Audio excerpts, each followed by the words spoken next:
With his job under threat by new management, an aging drama theatre critic seeks to blackmail his employer with the help of an actress who craves his adoration. Film fans YouTube, hello and welcome back to the channel. I am Josh, your Movie Apprentice, and today we are looking at The Critic.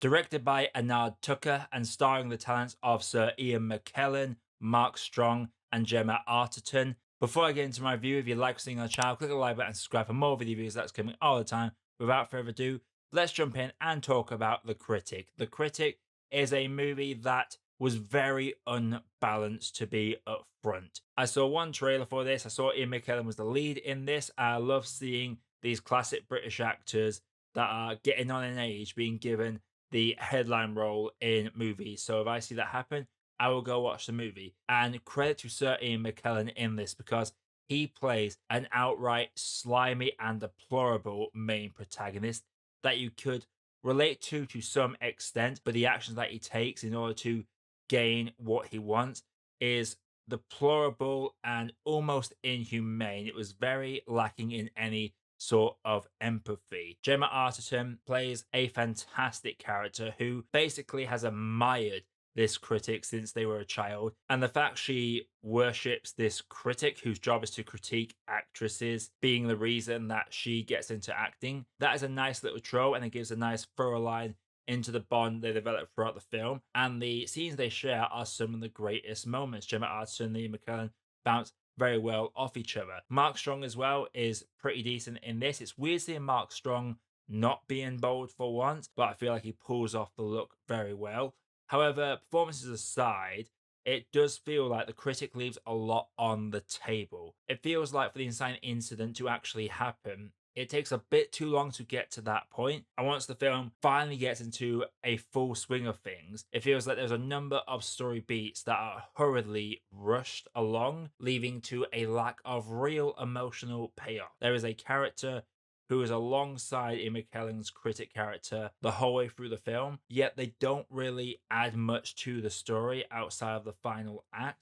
And as a result, they are almost kind of forgotten about as you're going through the film's runtime. There's an interesting theme of homosexuality and the prejudice against them, especially from authority figures. There are a number of police officers that wear this lightning bolt badge, which I'm assuming is a reference to the SS with their logo. It's very similar, though in this film it's more clearly a lightning bolt. However, it's clearly set in London in the early 1900s, so I felt there's a bit more historical context, but on my brief look into it, couldn't find much about it, so maybe I'm just terrible at Googling, but that is my forte on that. It adds a nice sort of inciting incident. It adds a nice layer to the environment that he has to live in, being a gay man. But it feels like that element is never truly fleshed out. It's merely there to incite the firing that leads into this blackmail subplot. And the blackmail plot, as I've stated, takes a bit too long to get going. And there are too many moving parts in this. There are several side characters that have such a big part to play in the movie. And the relationships that each character has with each other doesn't quite feel well earned. Like Gemma Arterton's character has this ex-lover that keeps trying to get back with them.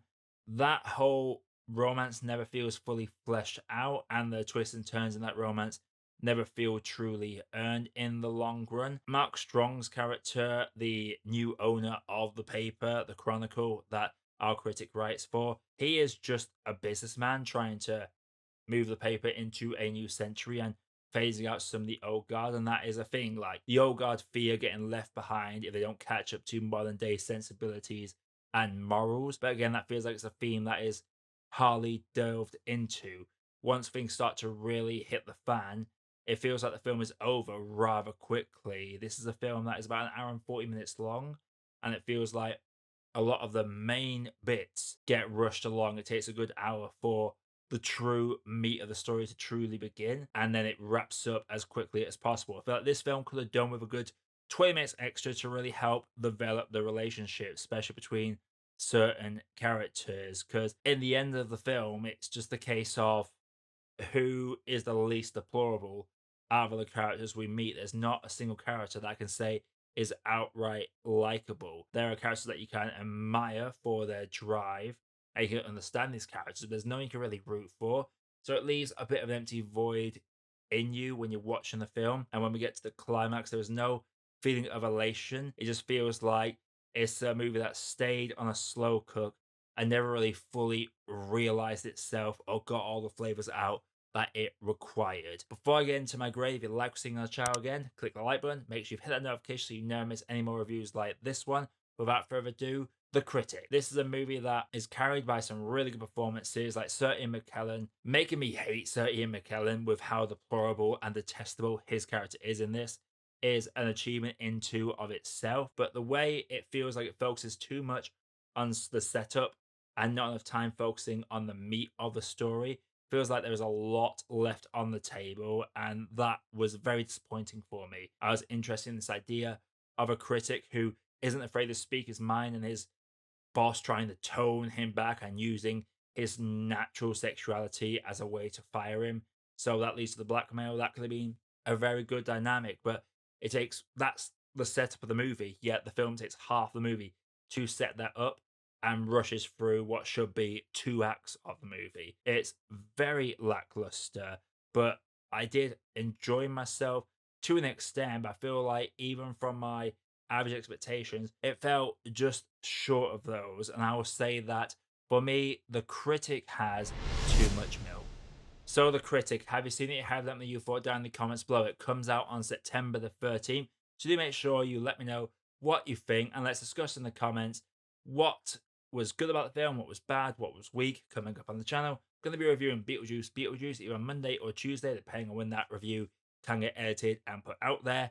But until next time, everybody, I am Josh, and I'll see you all in the next video.